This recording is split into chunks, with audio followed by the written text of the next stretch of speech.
Just 1 second, let me get my chronometer out.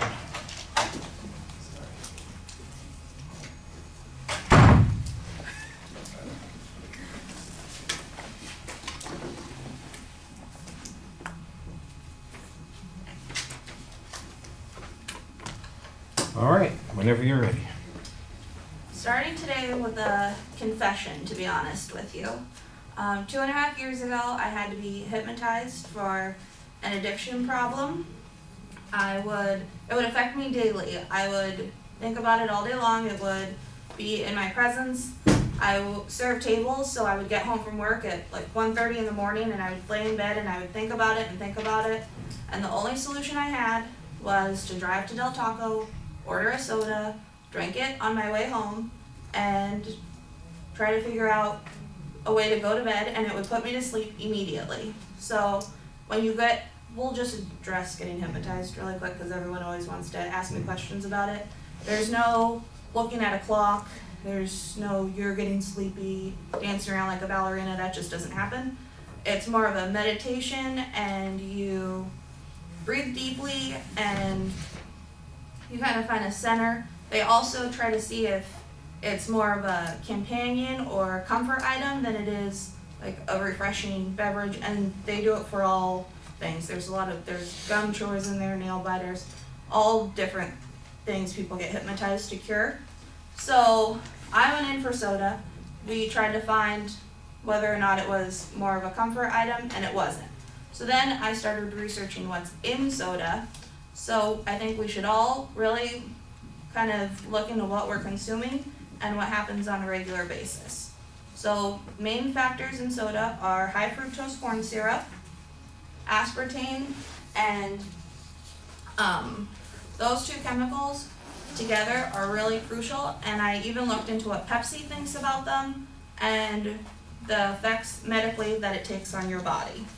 So in an article on MayoClinic.com, Dr. Jennifer Nelson states that high fructose corn syrup is a common sweetener in sodas, fruit-flavored drinks, and that the use of high fructose corn syrup has increased levels of obesity-related health problems, leaving some to wonder if there is a connection.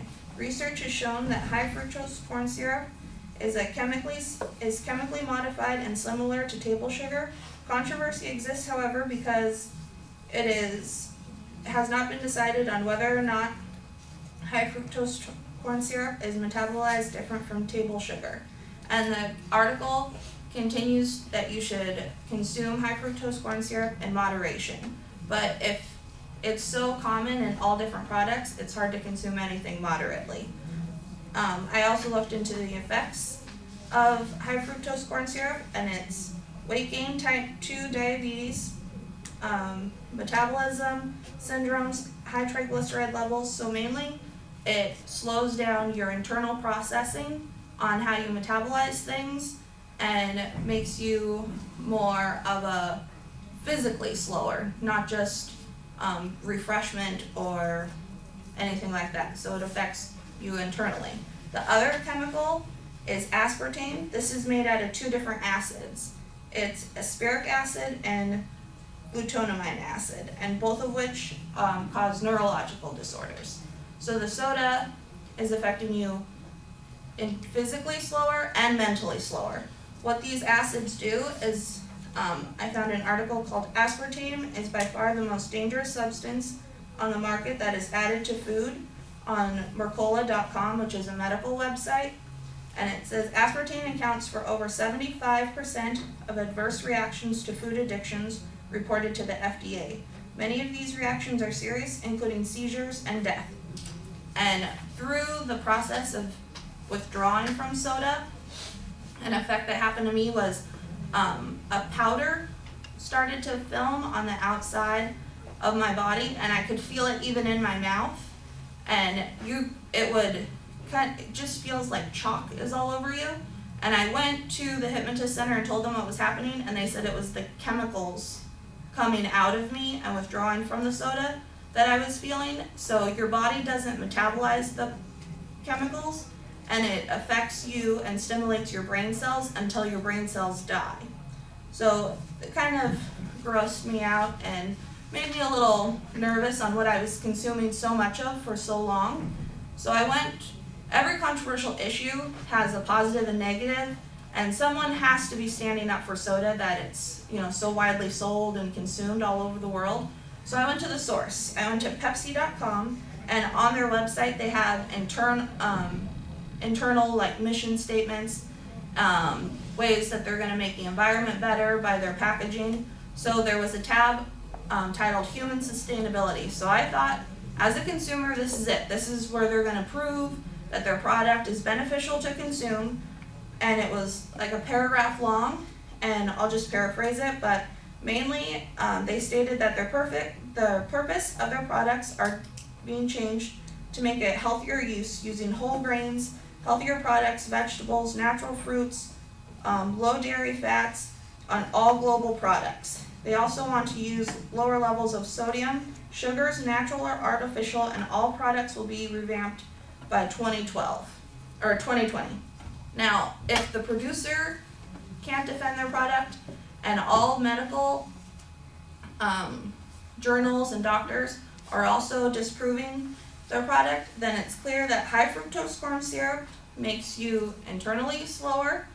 Aspartame affects your brain, which makes you mentally slower if you're losing that many brain cells. Pepsi is also changing their product globally. So I would like for everyone to join me in not drinking soda, and I've been soda free since April 5th of 2010. Thank you.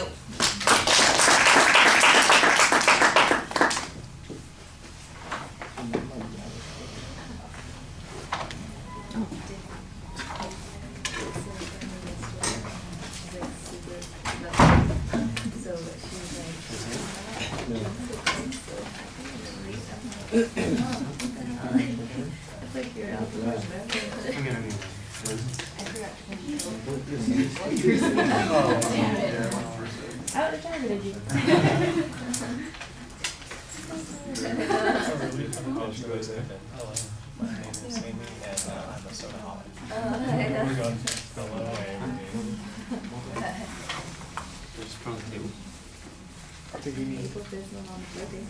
I have to tell her now.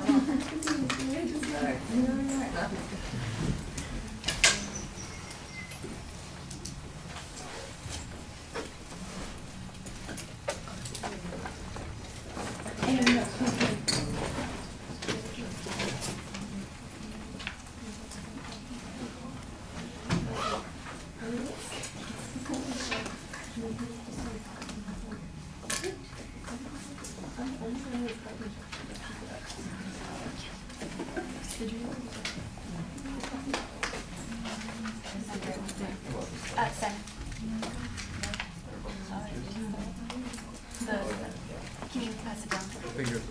Did everyone get it over there?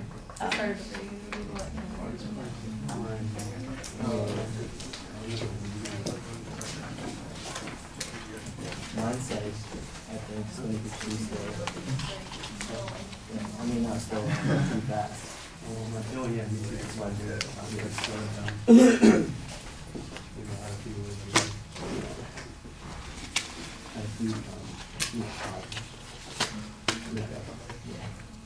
All right, since we're missing our oral evaluator, were you supposed to do the oral evaluation? Oh yeah, go ahead. I'm sorry. I thought it was really good. I like the personal story that you told about, like you related it to yourself. There was good eye contact for most of the time. All you did was look down for the quotes. Although the quotes were kind of lengthy, or the one was. You had good hand gestures, and you started off with a really good pace, and the only time you tended to speed up, like with your speech, was when you were reading the quotes. But overall, I liked it. Not Okay, yeah, I think that the introduction works pretty well. I do think that you need to tell us that the trip for the soda was in fact the thing that you were trying to break yourself of doing, and that's why you went to the hypnotist. It wasn't quite as clear as I thought it should be. During the rest of the speech, I figured out that that was the point that you were trying to make there. I think that at the end of the speech, your goal is a lot clearer than it was at the beginning of the speech. It sounded very generic, almost informative at the beginning, talking about what some of the risks might be with the products that you mentioned. All of the things that you described as dangers to high fructose corn syrup, I need to know if those dangers are different than the dangers that you would get from any product that had the same amount of sugar in it, because you talk about maybe there's a difference in metabolism, but you know, it sounds to me like they're all basically the same kinds of things. So it's not, I'm not sure what's unique about the high fructose corn syrup. And I think that when you said that there's not really much defense of these products, you went to the Pepsi site for that. I think you would find that there is a large group of manufacturers, producers, consumers out there who defend high fructose corn syrup, for instance. And so I think that maybe your focus maybe was a little bit narrow there. On the aspartame argument, the claim about neurological disadvantages or harms, I'm trying to remember exactly the way the quote sounded. It sounded to me like it was 75% of all of the harms that come from trying to discontinue consuming this are related to aspartame. So I'm not exactly sure that the harm is consuming the product as it is discontinuing consuming the product. Also, we don't really get a total on what the potential harms are. So 75% of the harms, if there were 3 out of 100 million consumers, then we're talking about 1 2/3 people having some kind of harm, and you need to tell us what those particular harms were. I think that the claims about dangers of aspartame, both of these products, by the way, are regulated by the FDA, and there should be an explanation about why the data that you've got has either been ignored by the FDA or that it's being considered by the FDA. That's the strongest evidence that you had. The information that you get from the Pepsi site suggests that they are planning on changing their product because they think that, they're trying to make it healthier or whatever it is, or trying to minimize these risks. I don't know if that's a marketing tool or whether they actually see those as being risks. I think that you've kind of equivocated that, and I think that's a little bit problematic. Presentation, you do a little more reading than I think you want to be doing. You did look at the audience pretty regularly, though. I thought you had solid audience contact. Your voice, though, sometimes that's where I think the reading comes across a little bit more, and you're a little bit limited in your gestures. All right, thank you.